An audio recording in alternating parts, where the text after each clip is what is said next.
seu Basto. Olha, seu Basto. Geralmente aqui, ó a folga que tá aqui, ó. Vou ter que trocar.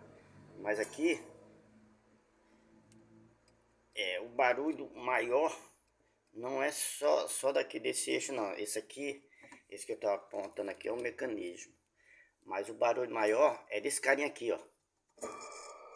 Vê se dá pra você ouvir, ó. Só com a mão. Entendeu? Então, pra mim trocar isso aqui, também tem que trocar esse rolamento desse cara aqui também. Isso aqui dá um trabalho danado pra trocar. Mas vou ver se eu desmonto isso aqui também, pra ver se dá pra trocar esse cara também. Eu vou ligar aqui só pra você ouvir o barulho. Que, digamos assim, eu tirei a correia aqui, então sem a correia faz menos barulho. Quando bota a correia, aumenta o barulho dele, que aumenta o peso. Tá, vou dar uma ligadinha só pra você ouvir, ter uma noção.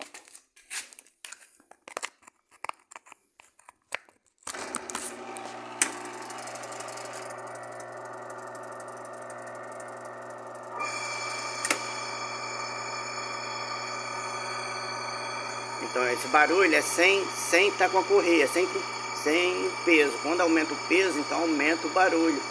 É aquilo que você está sentindo. Entendeu? Ó.